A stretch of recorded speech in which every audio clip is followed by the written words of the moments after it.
And we're live. It is Tuesday, August 17th, 2021, 5:01 p.m. I can barely see the screen because of the glare from the setting sun in the undisclosed location where I am vacationing. If you hear music in the background, it's because I'm sitting at an outdoor bar so that you guys can have the beautiful view of the harbor behind me. Scott is in New York, back in the main room, having reclaimed it from his invasive species family, which overtook it for a while. Yeah. Jesus Christ, what the hell? And we are joined by Marc Polymeropoulos for the third time. This is the third time you've done the show with us. And many of you know Marc because of his experiences and advocacy with Havana syndrome and directed energy weapons.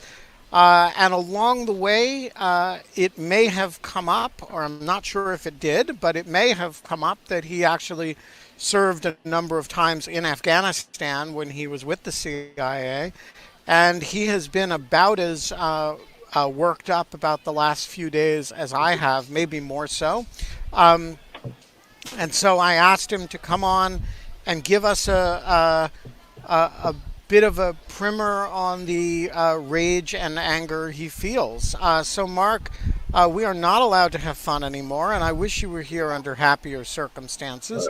But welcome back. Why don't you start by giving us an overview to the extent you can, consistent with classified material, of how you came to be in Afghanistan and what sort of stuff you were doing there. Sure. And who you were working with.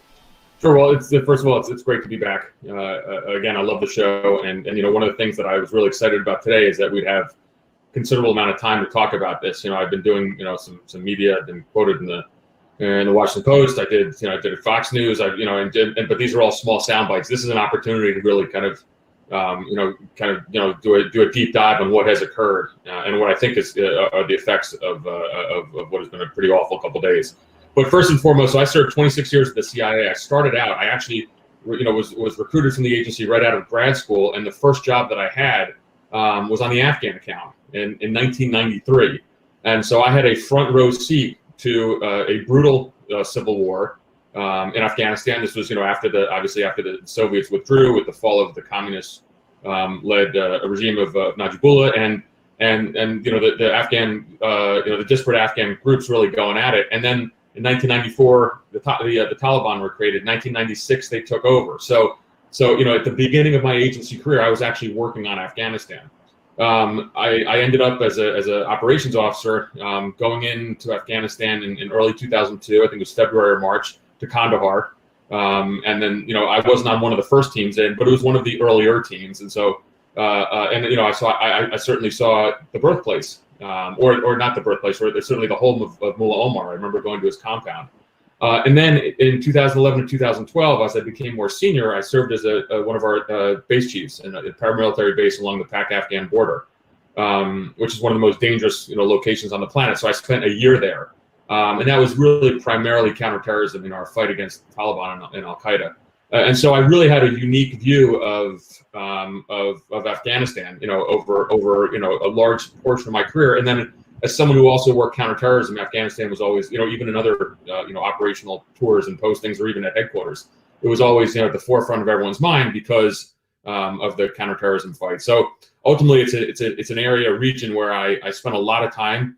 I think that one of the frustrations I've had as I've watched all the talking heads is. And there's a lot of great Americans, men and women who served in Afghanistan, but it maybe was for brief snippets of time, not really understanding the history of the country, the culture of the Afghan people, how they do transitions. The idea that what's just happened is the Afghan army ultimately dissolving and the government quitting. Well, that's what happens in the last 30 years of transitions in Afghanistan. It always goes that way. So I'm happy to be here today.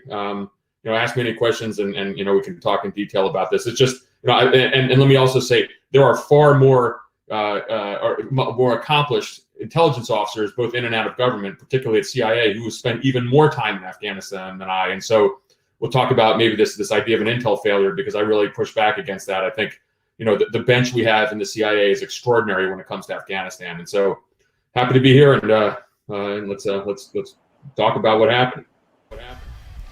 All right, so let's start with what happened. How surprised were you by it? As recently as a month ago, the president was saying, I don't expect to see the Afghan government dissolve and the Taliban march into Kabul. You also had, as recently as a week or two ago, very respected analysts like Jonathan Schroden saying, the Taliban have been impressive so far, but they haven't taken any cities yet. This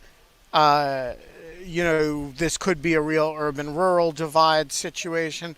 How surprised were you both by the fact of the Taliban takeover and by the speed of it? So, it's easy for me to talk right now after it's all said and done. But to be honest, I was not surprised, and I'll tell you why. And I think it had a lot to do with with some of the really poor policy decisions and the poor communication strategy of the administration. So, ultimately, war is won and lost. And I always have said this, based on hope on the battlefield. And the administration is kind of constant gaslighting of the Afghans and shaming them, I think, really had a profound effect. And the reason why it's even more important in Afghanistan is because, as I said before, knowing of the history of the last 30 years of multiple government transitions, Afghans switch sides all the time. It was just part of the culture. There's kind of an old adage, rent an Afghan, and I don't like that. It's a little insulting, but the bottom line is they're survivors. So the Mujahideen groups, when you go back even from the 90s, were aligning themselves, with one or the other. Ghostam, the famous, northern warlord, at one point fought for the communists. And so the idea, when we start gaslighting the Afghans and give them no hope, essentially saying the U.S. is not going to come to your aid and your side, to me, that provided an incredible accelerant. And I remember seeing when it started happening, and I started getting worried. Now, of course, it's easy for me now to talk about this because, all the events that have occurred, but I was not terribly surprised, just knowing the history of Afghanistan, and of course also having been there so much, knowing that the fact of the matter is the Afghan army was not that capable. I would think the specialized units, and I have to be careful on how they say this, that perhaps were aided by the special operations forces, the intelligence community, were and are very good. But it was known by all that the Afghan National Army was not very capable, and so none of this is a terrible surprise to me.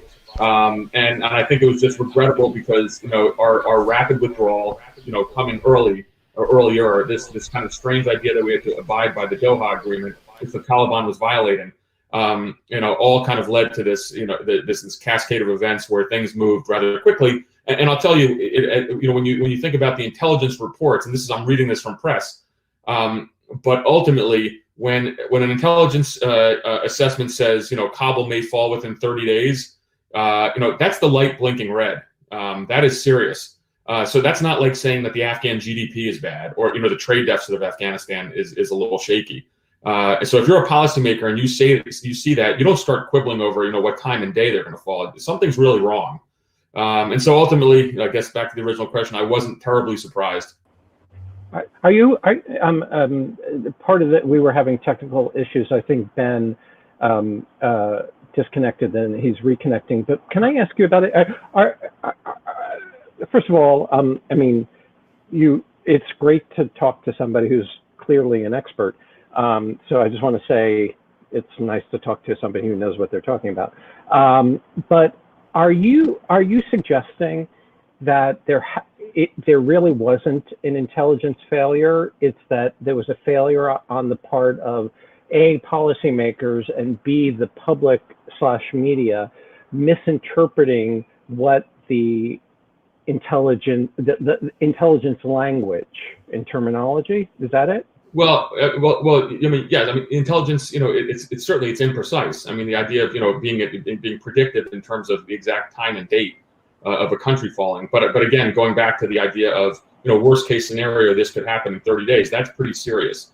But I think ultimately this is a function of an administration, and it is the president's call. But he wanted to get out, and the Doha agreement. So part of the stipulations of the agreement were that if the Taliban were violating the agreement, there was we would kind of go back to the drawing board. Well, they were, but we still seem to want to adhere to that. And so, look, the administration certainly made the call to get out. They accelerated it early, and they did so without the planning that would necessitate both the safe evacuation of our embassy and U.S. officials, the safe evacuation of 60 to 80,000 Afghan allies, and most importantly, or not most importantly, actually, there's the moral part of the Afghan allies piece, but just as important, the idea of trying to salvage some kind of residual CT capability. You really saw over the last several weeks, there was trips you saw around the region of senior USG officials scrambling for basing access for ISR. I mean, this is not the way to run a railroad. And I think, some of the comments I made in the press, I'll reiterate again. I was an enormous critic of the Trump administration because I thought there was a junior varsity team in charge, and I was very encouraged, especially with the Biden national security team. So I'm actually both surprised and disappointed at how bad they bungled this. It's odd to me, and it's something that I still, to this day, to right now, I can't get my hands around. These are really experienced national security professionals who clearly, made some big mistakes here. But before you jump in, do you think? Sorry, go ahead. Sorry, go ahead, Scott. I was just going to say, just so I understand, you're not on the we should have stayed. You're on the it's the way we left. No, right? actually, no. I'm on the resigned to a policy that the commander-in-chief decided that we should leave, and that's what I'm commenting on now. My true belief is 2.5 to 3,000 U.S. forces, which is going to be made up of special operations, the intelligence community could easily have stayed, and that to me is something that of course the intelligence community and the U.S. military advocated. Now President Biden does have the last say. So I think he wanted out. But if it had been up to me, you certainly would have kept that residual that capability on the ground, which I think it would be hard to argue that you would see the same scenes right now if we had done that in the past. And ultimately, America is less safe now because we don't have a transitional Afghan government. We have an Afghan government that is going to be led by the Taliban. We have no partner anymore. We lost our only ally in Central Asia. There is no Afghan NDS, their intelligence service. These are institutions we would have relied on to assist us with intelligence reporting on, perhaps terrorists reconstituting under Taliban areas. We have nothing now. So, it's almost not necessarily going in the dark, but you make us more safe. So I was always an advocate for leaving 2.5 to 3,000. I have said all the time in my career, the special operations community and the CIA are forward-facing units. I don't deploy. We are always deployed. We are supposed to be there. I would have no problem if you said we have to stay in Afghanistan with a small SOF and IC presence for 15, 20 years. That's what we do. And if that's going to enable us to have, to make the best of a bad situation, that's fine. But it's certainly better than what we have today. Go, Ben.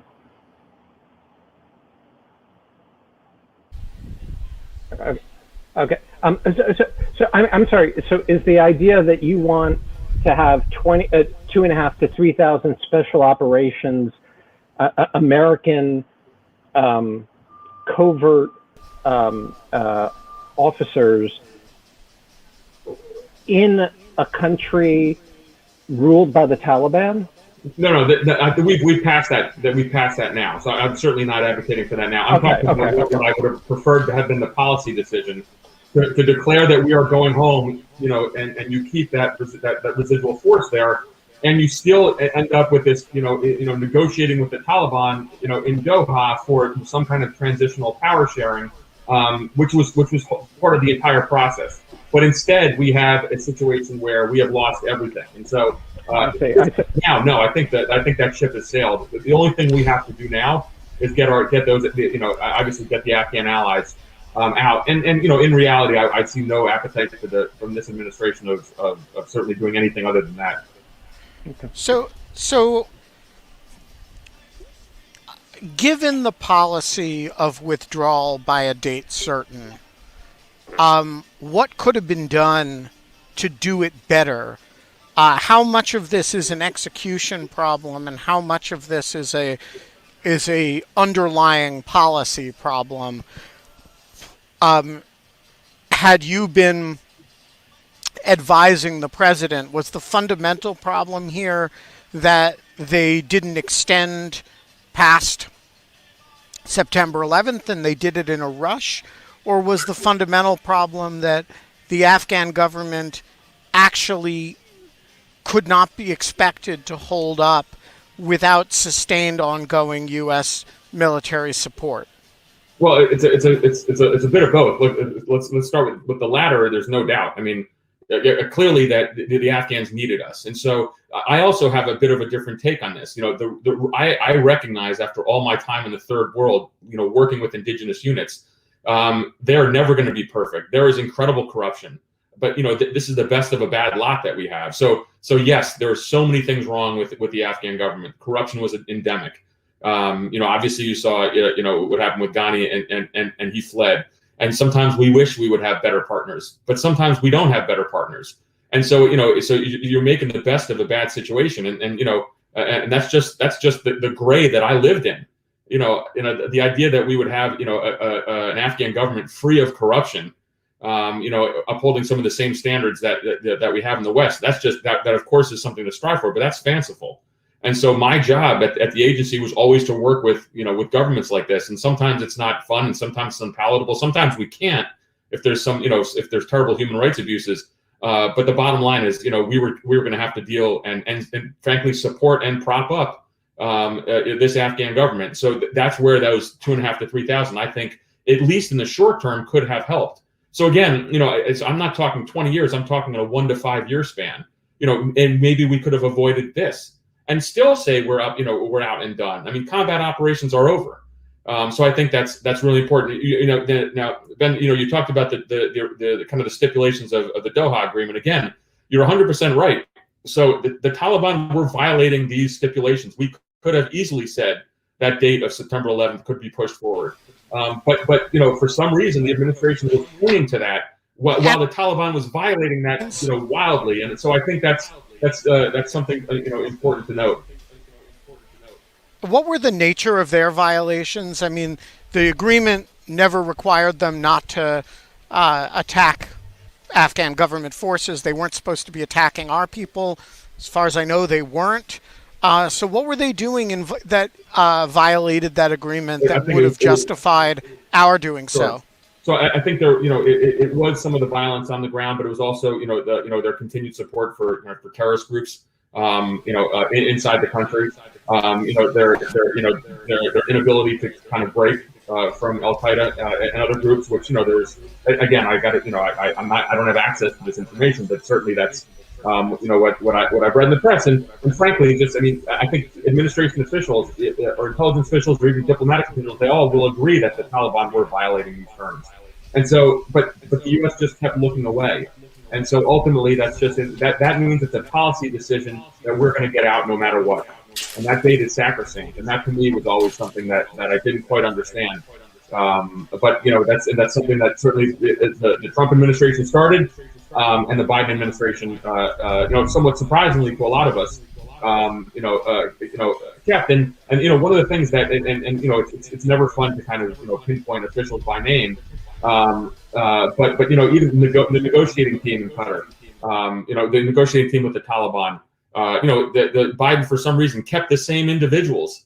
Zalal Khalilzad, the same individuals under the Trump administration, he kept them in the Biden administration, and that I think to a lot of people was kind of a head scratcher as well. And so, I think there's going to be a lot of history books written on this, from many different angles. Obviously, the kind of the military aspect of it. I mean, the training program for the Afghan National Army, the corruption, of course. But even on the diplomatic side, what happened in Doha over, from when the Trump administration began the talks, and the famous Mike Pompeo, Secretary of State Pompeo, photo with Mullah Berater. Pretty ironic now as you see Pompeo on press, on TV going crazy. I think there's a lot that's going to be kind of dissected on this, and really kind of poor diplomacy on our part. It's almost a diplomacy of desperation that we just wanted out under any circumstance. So is this best understood as a Biden administration failure, a Trump administration failure that Biden inherited and for one reason or another couldn't extricate himself, or as a bipartisan cross-presidential failure? I think the the last part, like Mike Morell said it best, in an interview recently. He said, this is a failure on multiple administrations, and so I think it is pretty disingenuous to blame it all on President Biden now, because obviously he kind of took the policy of President Trump and ran with it, and so but look, you can go back to the Obama troop surge. And there is an argument to be made, and that I think that there's a lot of legitimacy there, as we were there for 2 decades. Is that the original intent of counterterrorism mission? Things went kind of astray, and as usual, and in America's foreign entanglements, all for good reasons. The idea of nation building. We want to make Afghanistan a better place. It's almost that's the nature of I would say the American foreign policy establishment. I was a member of that. It's a good thing. We want to make Afghanistan better. But ultimately, I think that we have to be careful as we, as history is not going to judge that. The core mission of counterterrorism, I would argue, in Afghanistan, certainly, and for what the CIA wanted to do, was reached. There were not further, mass attacks on U.S. soil. If you remember, after 9/11, there was incredible fears that there were more waves. So what we did in Afghanistan, Pakistan, and killing a lot of Al Qaeda members and really degrading core Al Qaeda. That was a success, and then clearly we kind of lost our way a little bit by staying kind of too long with these large numbers of U.S. forces. I mean, I think that ultimately it could have been done in much lower levels. And again, I would argue that what could have been was a much smaller special operations and intelligence community presence that could have at least sustained the Afghan government. We could have sustained some CT pressure. To ensure that terrorist groups don't form. Make no mistake, outside in Bagram today, the part one, it was yesterday, maybe in the last 36 hours, there was a prison. The Taliban,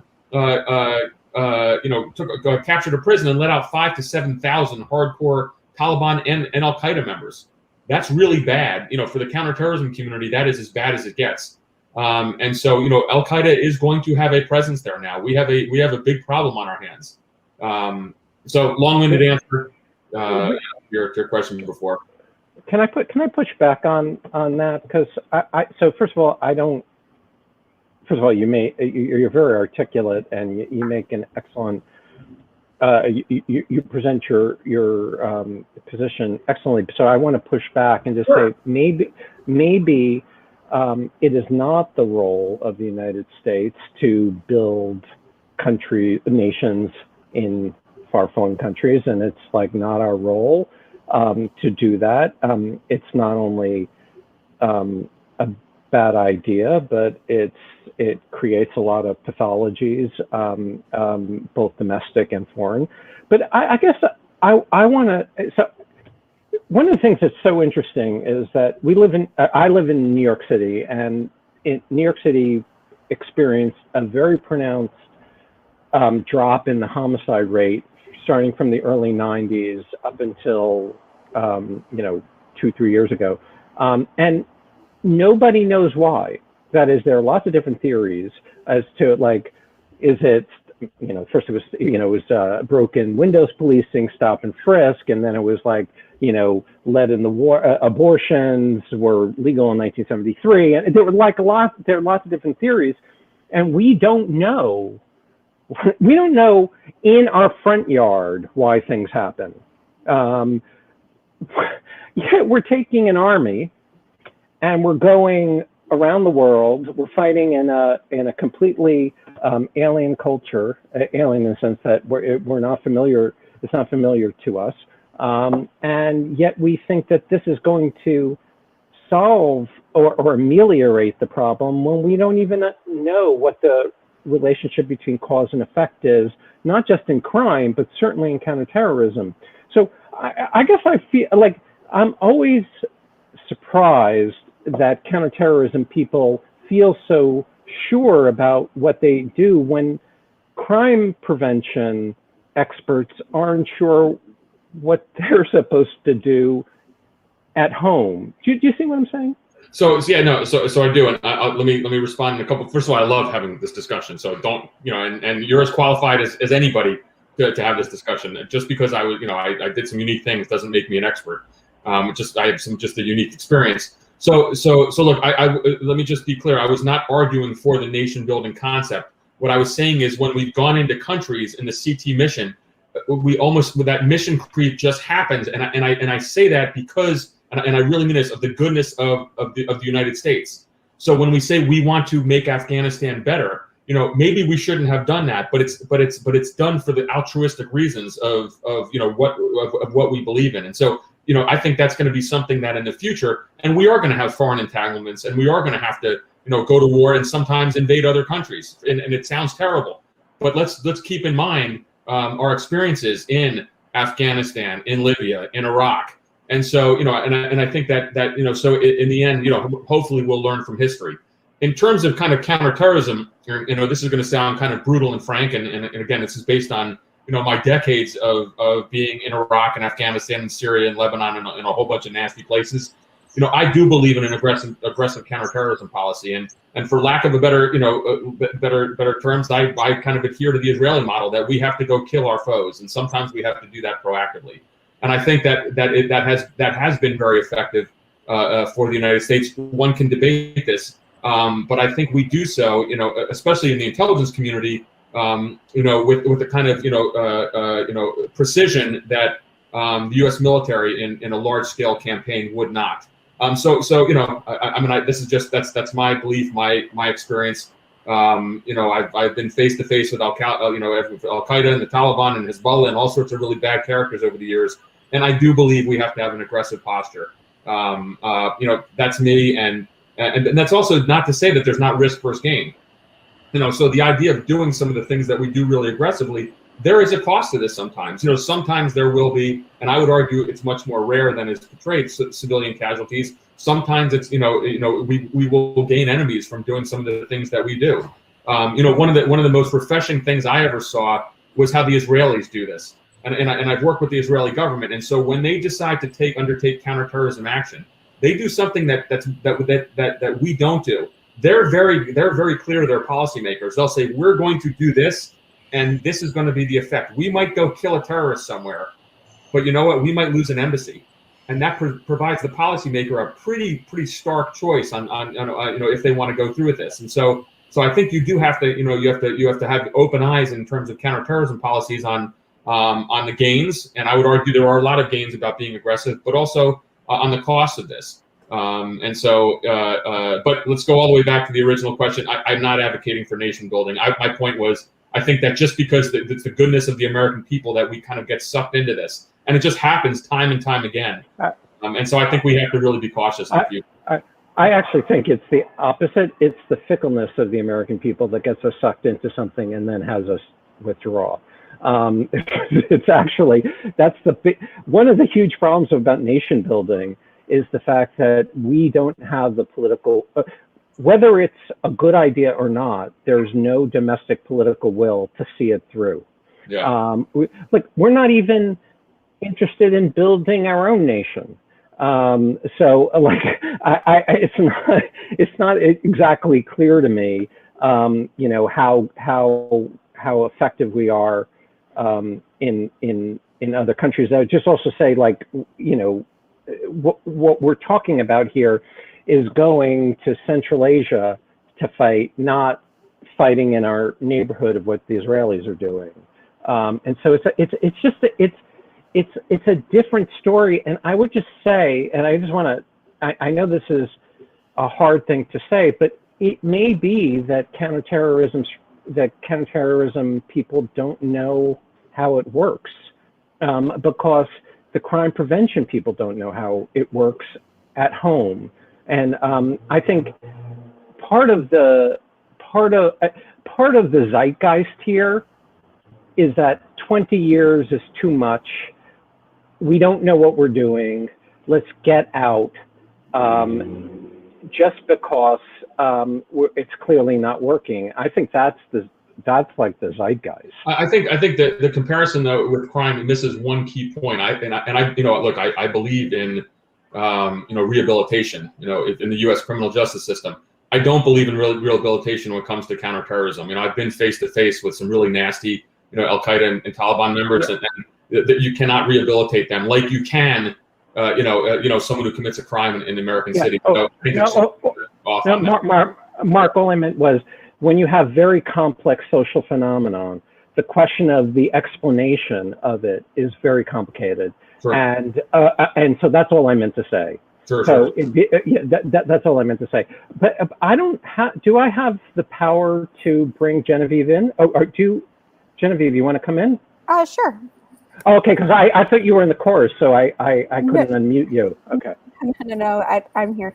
Okay. So my question for you, Mark, is how concerned should we be about the reports that the Taliban have acquired various biometric databases and equipment, so like fingerprint scans, iris scans, and facial recognition, especially for women? So I'm extremely concerned about this, and I think that my old colleagues are as well, for a variety of reasons. First, that look, right now the Taliban are going on this charm offensive. I think they gave press conferences, they're saying all the right things, but again, having seen them rise to power in 1994. Seeing them take power in 96, the 5 years of kind of the reign of terror there, and this really kind of medieval, Islamic extremist caliphate. I think they're going to go on a campaign of retribution, and it's great, and I love Clarissa Ward, and she's wonderful, and I know her, and seeing her report from on CNN from Kabul is really interesting, and things seem okay. But that's Kabul. It's a very large country. I think behind the scenes, the Taliban are going to be really brutal and repressive, and they're going to use any means in their power in terms of kind of hunting down those who work with the Americans. And so all that biometric data is out there. I think that and again, this is going back into just I think the goodness of the American people. I think there is a enormous fear for the future of women in Afghanistan, and I say this because of my experience in battling Taliban face to face, and also when I saw what they did in their 5 years from 96 to 2001. We still have 60 to 80,000 Afghan allies and their families who are stuck inside Afghanistan. That's a staggering number, and I think people are really scared. All the reports that I see and that I'm getting on a personal personal anecdotes from friends of mine who are in contact with folks is they are going house to house and searching for those who helped the United States. And this is not those who helped the CIA. This is those who helped AID. These are those who were journalists, female journalists. I think there is an enormous fear, and so I think we have to be really careful on getting into this lulled in this sense of complacency with what is the kind of the charm offensive by the Taliban right now. Only kind of days after entering Kabul, I think there are some really brutal times ahead, and maybe I'll be wrong. I don't think I will be. Because ultimately I was up against this group, and it is a truly horrible medieval organization. This is not just a transfer of power to a leftist insurgency in Central America, which the United States wasn't friends with. This is a transfer of power into a really brutal regime, which has the potential to do some extraordinary harm, to kind of the good people of Afghanistan. So I'm pretty concerned. Okay, Christopher, first of all, are you there, Christopher? Yes, I'm here. Christopher. Oh, first of all, great to see you, although I can't see you now. I hope you seem well, yes, which I'm so glad about. Please go ahead. Thank you. Good to see you, Mark. Too bad it's not under great circumstances between Afghanistan and the Nats summer.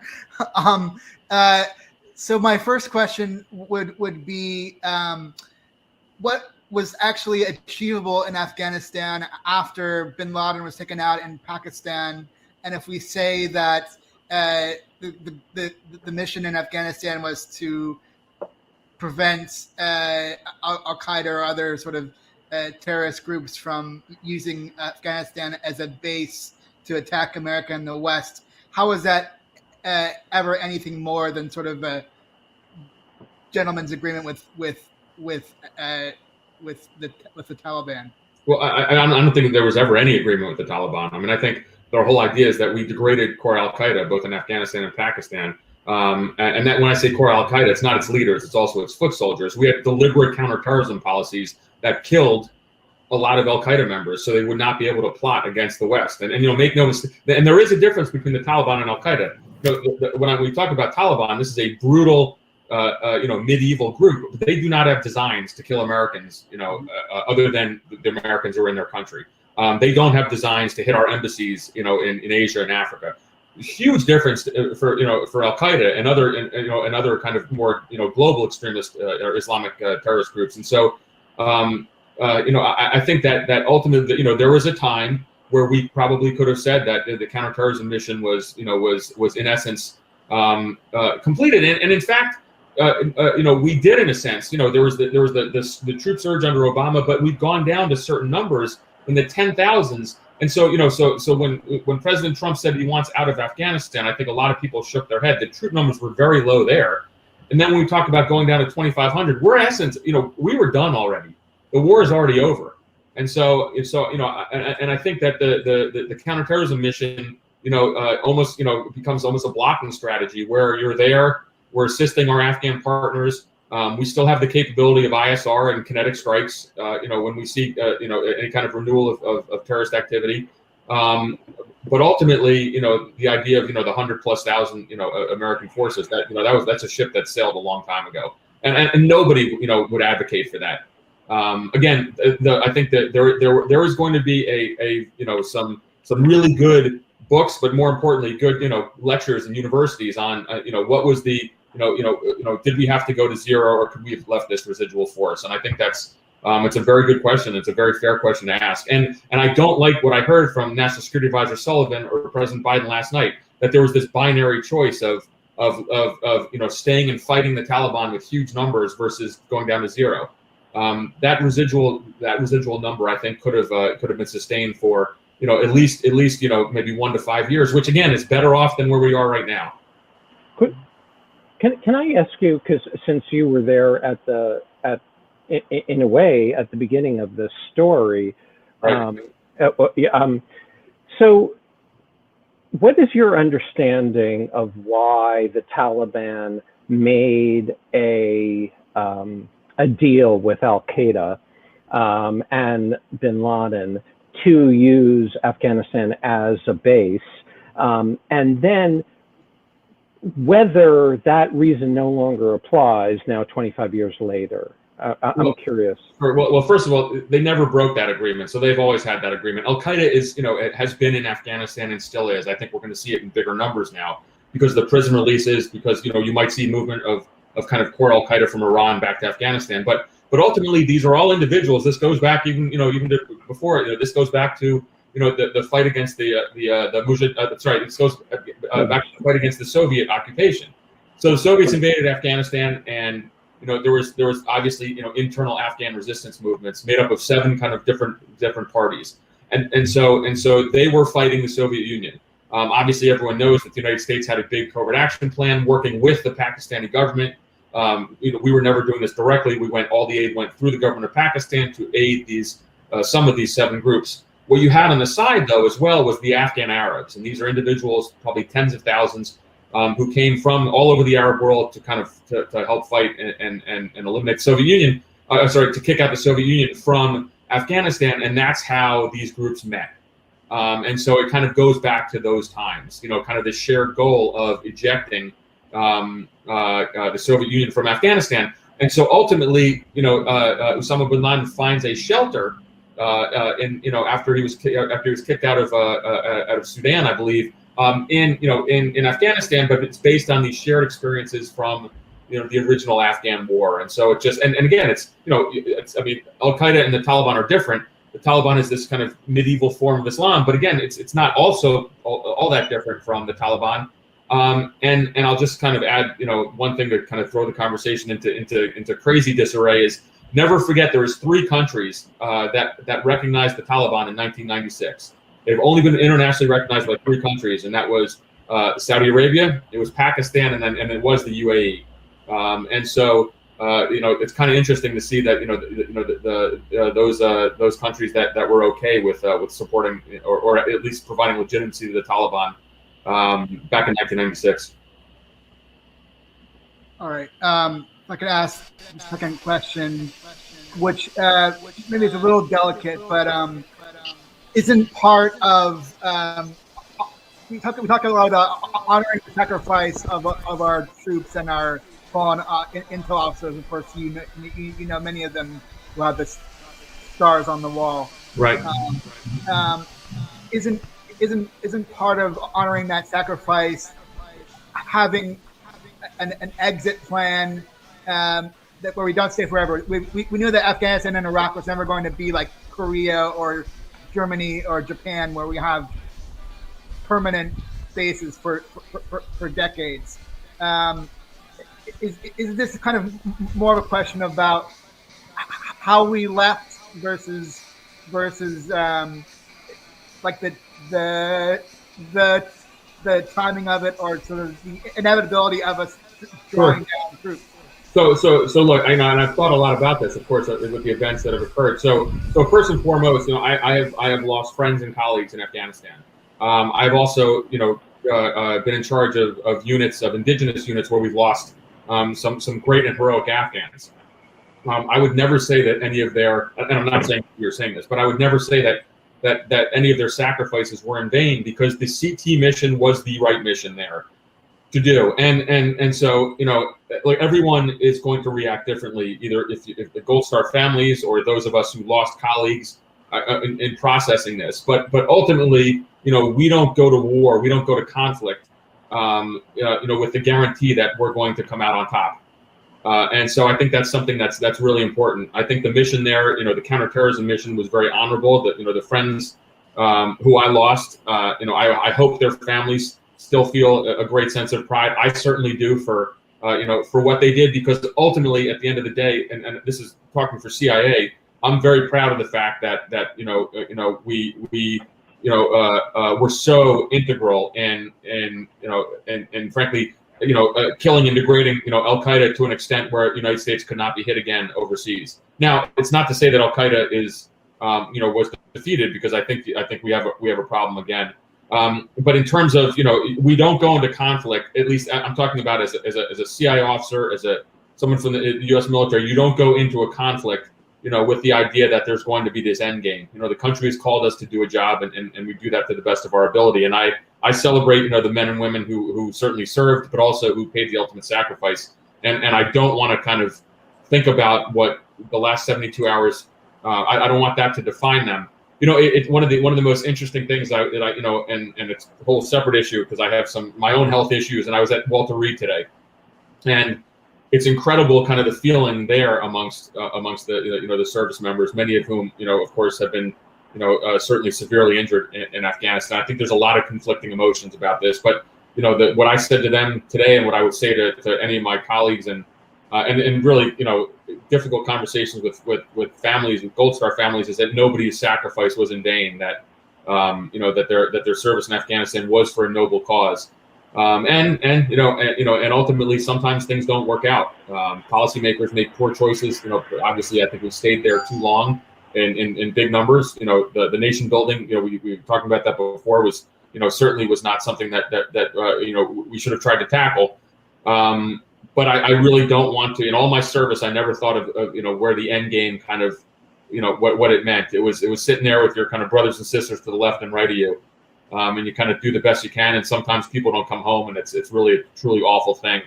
But I think that that kind of the core counterterrorism mission in Afghanistan was a noble one, and maybe that's the way that I kind of process this.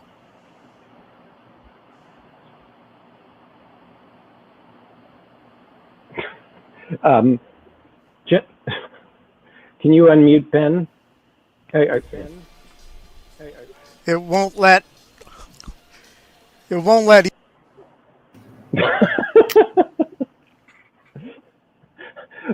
Can I, Paula? Can you unmute yourself? Oh, Paula, I'm sorry. We're experiencing some technical difficulty. Sorry about that. John, can you? Okay, please come in. Okay, so Mark, I'm a pragmatist, and so this is really forward-looking. I don't mean to minimize the value of looking back on the past and learning from our mistakes, Those are really important things. But in the next 2 weeks before the August 31st alleged deadline, what is the most we can reasonably expect the U.S. to do beyond the four corners of the Kabul airport? Is it reasonable in any way to expect our military to go into Afghanistan or into the city of Kabul, escort people to the airport, or do anything else? What can we salvage? Because the plight of the women and girls in Afghanistan and all these other people who have, depended on us is really severe. So I think that the pressure has built this, and this is kind of one of the beauties of social media right now.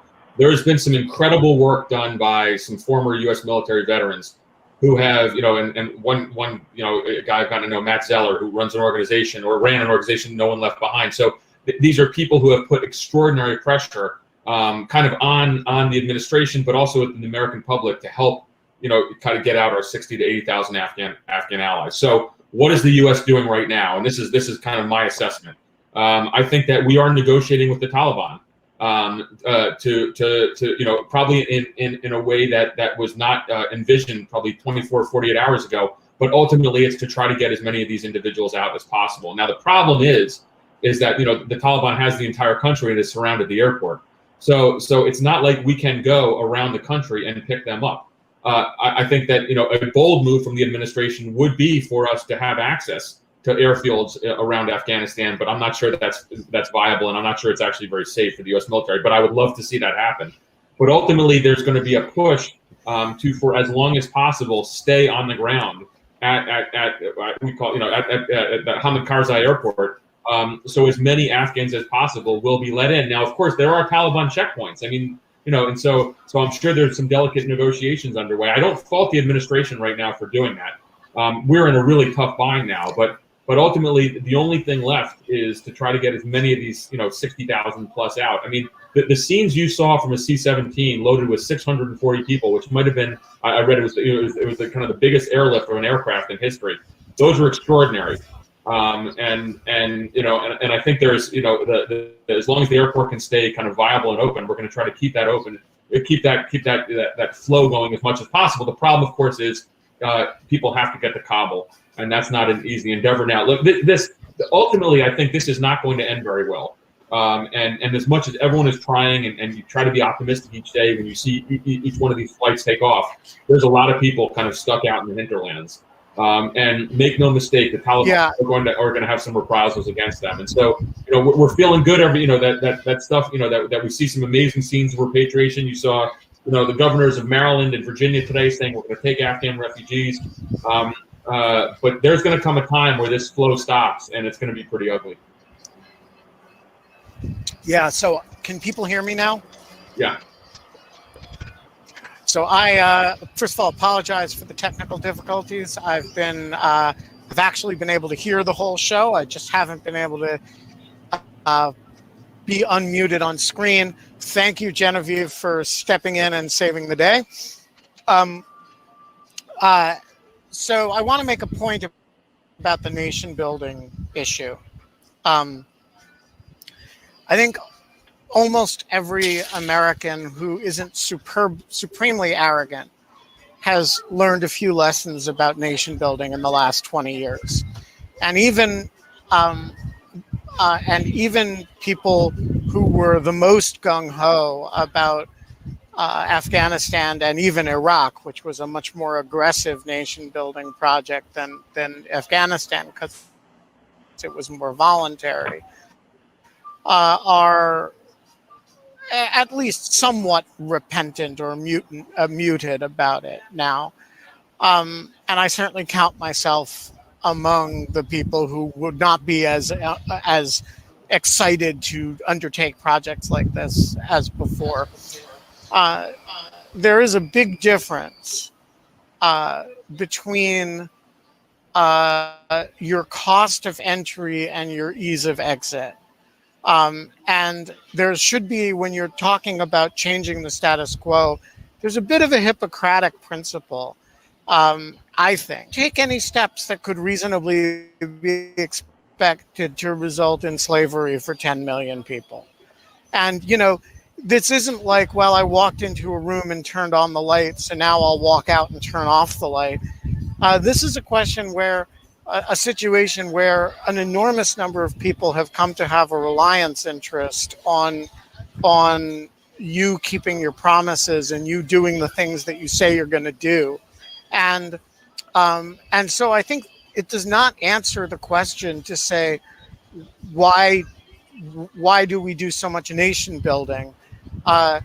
That's a question for should we invade Afghanistan again sometime, but it doesn't really answer the question, okay, what do you do when there are 10 million women and girls in the country who their only ability to avoid, something between sex slavery and being shut up at home and not allowed to go to school and have no professional opportunities relies on a military presence that's ongoing. And I think there's a real question that people are too breezy about what the default state is.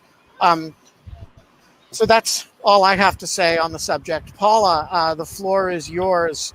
And GDF, feel free to mute me. Hi, thank you for coming on. So my question is in regards to the planning. I've seen now from the New York Times and people like Matt Zeller that it seemed to be a little bit more negligent on part of the administration and actually ignoring intelligence that was warning them. And I also, on the current response, have actually been quite shocked in what seems to me a quite slow, unaware, and strange response from the administration. Especially that speech to me that Joe Biden gave seemed to be quite unaware, like he had not been watching television and also not taking questions after the press conference. And I want to hear your thoughts on that. I feel like that might be a harsh No, it's not harsh. response. No, I feel unqualified to say that, but that, no, as an intelligent person, I feel shocked. So first of all, I agree with you, entirely. If you've seen my Twitter meltdowns and others, I think you would see that I agree. And so there's a couple things. One is, a lot of us, including myself, I will admit, supported Joe Biden for president for a variety of reasons. A lot of mine had to do, of course, where America's state in the world was. But one of the things I've been shocked at, and this is not going to get me invited ever, back to the White House, is the lack of empathy right now for an individual who has been empathetic his entire career. Let me just give you, and I have to always say this because I've gotten destroyed by the right on Twitter on this. I interned for Joe Biden a billion years ago between undergrad and grad school at Cornell. He would never remember me in a million years. I did host him in the Middle East one time when I was in a manager in a station, 12, 13 years ago. But ultimately, he's someone I followed, and one of the appeals about him was that he was empathetic. His speech and the administration has shown a staggering lack of empathy towards towards our Afghan allies. They, towards even the Afghan government, gaslighting them relentlessly. Which I think was an accelerant for this. And ultimately, President Biden's statement, several days ago, just about the future plight of women and girls in Afghanistan. So that's been really shocking to me, and I think it's something that I think a lot of and one of the things that I think that is a good trait about a lot of us, particularly in national security, particularly those who supported Joe Biden in his presidential run, is that we are extremely critical now because we are so disappointed. This is, to me, is a staggering disappointment. Someone who had 4 decades of foreign policy experience, but really had that empathy card. And so whether he was dealing with the Kurds of Iraq or his trips to Afghanistan or all of his trips to the Middle East, his ability, which is based on his background, as which is essentially a blue collar background, from Delaware, that has all evaporated. And that, to me, I'm watching him, and maybe this is going to not ring well with the viewers now. It was kind of Trumpy. There was some Trumpism involved here. In what he said, just about this kind of cold calculating, the Afghans screwed this all up and we're out. I was very disappointed with this. Mark, I share your disappointment, but I want to say in defense of Biden on this point, and maybe also in defense of Trump on this point, they've both been quite consistent about it. Right. It actually is not a situation where Biden was talking empathically about this situation until he got into office. And Trump's attitude has always been, anti-interventionist. He's had more in common with the anti-interventionist left than with his own political party on this. And so it actually seems to me that it's an area that they both come by kind of honestly, and what they both did in cooperation with one another, frankly, is a reflection of a kind of bipartisan consensus that has thrown its hands up in the air at people like you and me who kind of believe that there is, good to be done. I wonder if we're wrong to be disappointed. This is exactly what he said he was going to do. Well, I would argue that what Joe Biden has consistently said over the years is that we should have a small, robust CT capability in Afghanistan. That was his position, and that's what he argued, during his time as vice president. So I hear what you're saying. I think that I would have been. I think I would have found more comfort, and I think the consistency would have been if he said leave a residual force. This completely disengagement again. America has to be. I argue, and that's what the CIA is all about. That's what Special Operations Forces are all about. We are a forward, deployed outfit. I mean, pointing end of the spear. We are, the concept of defend forward is what we do. That means leaving a little of us all over the place. I'm okay with that. That's what I signed up for, and I thought he was as well.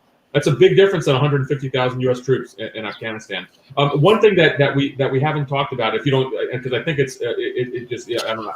I think in the remaining time is kind of how our CT capability has been eroded, and I think that I'm really concerned about that because ultimately, what we had that made us really good was and frankly, it's our manhunting ability, our ability to find, fix, and finish and kill terrorists was based on three factors. It was based on our human intelligence. It was based on signals intelligence. It was based on ISR, intelligence, surveillance, and reconnaissance. That's eyes in the sky. That's drones and surveillance aircraft. And what has happened over the last 72 hours has really degraded that. Our human, which really was going to be focused on a small residual presence, centered in Kabul, perhaps at the embassy, that's gone now. And we don't have a partner in the Afghan, the Afghan intelligence service. So we have nobody. So that is really degraded.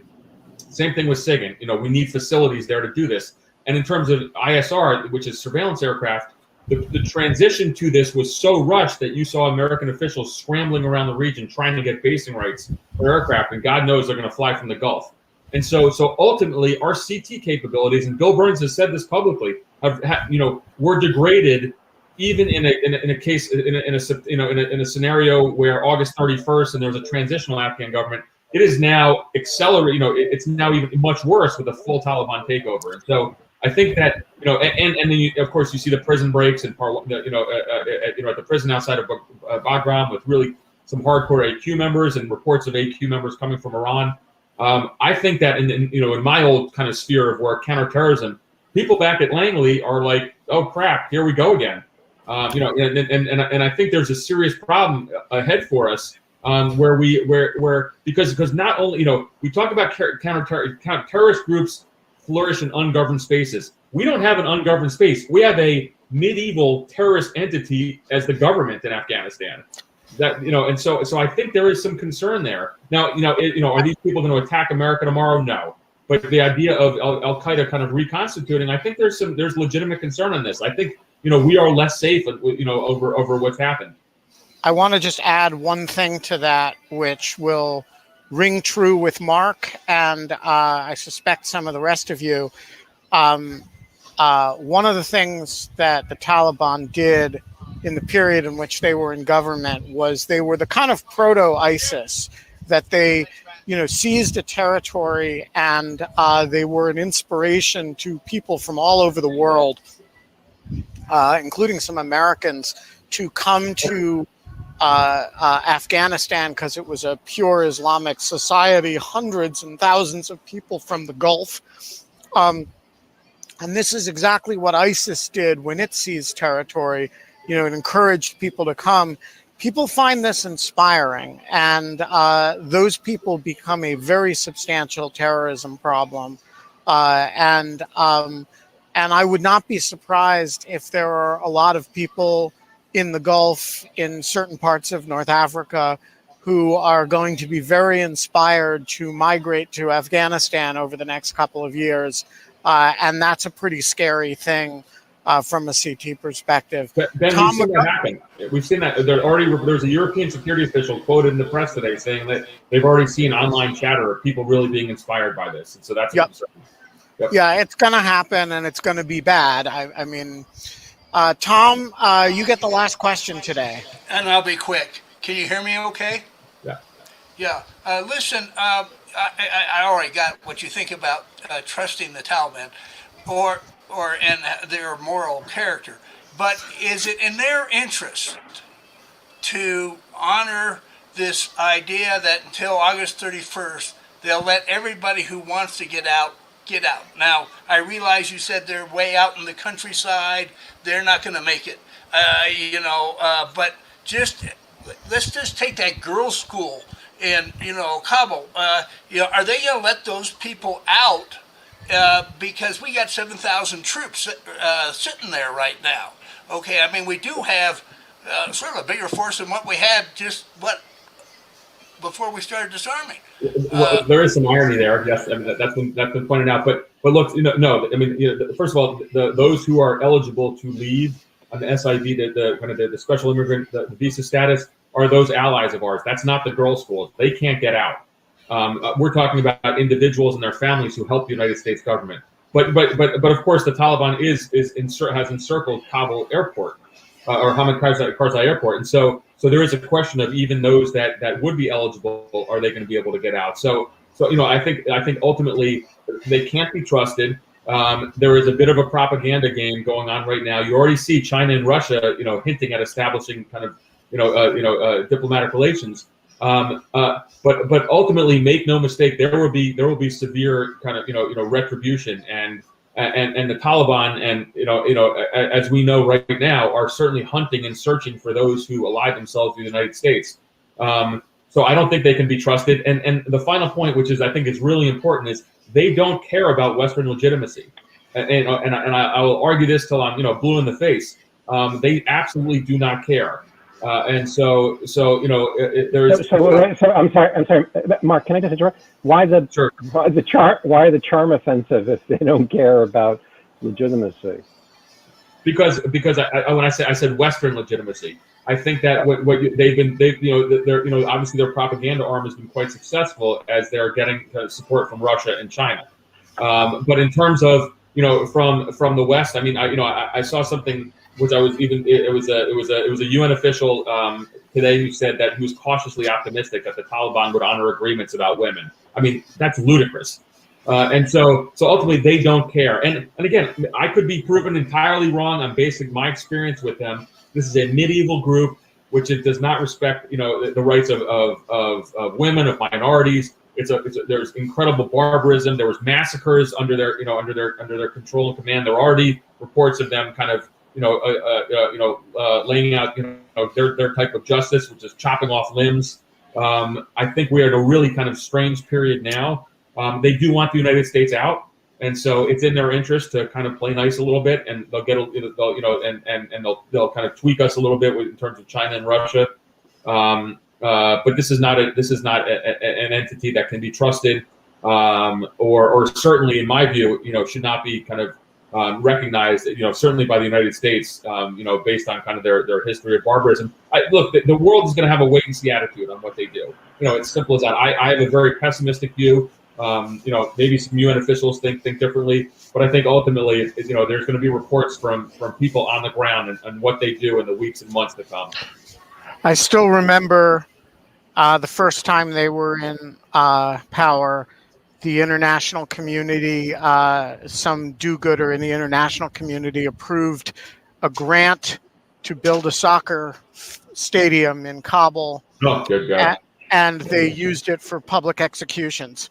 Can I tell one story on that? Because this is a really important story, and this is a story that's cleared by the agency. But when I went into Kandahar in early 2002, I found a widow of an agent of ours, of an Afghan who had been one of those, infamously hung at the Kandahar soccer stadium. And I went and I gave kind of our death benefits to this widow, and I'll never forget this. And it was through a screen because I wasn't allowed to see her face to face. But I think the scenes from those soccer stadiums that we're gonna see that again. On that cheerful note, Right. Marc Polymeropoulos, you're a great American. It's great to see your face and hear your voice again. And sorry, it is under these unfortunate and grim circumstances. However, we will be back tomorrow. I don't know who our guest is going to be yet, but I do know that guest will be here 22 hours and 54 minutes from now. And until then, Scott.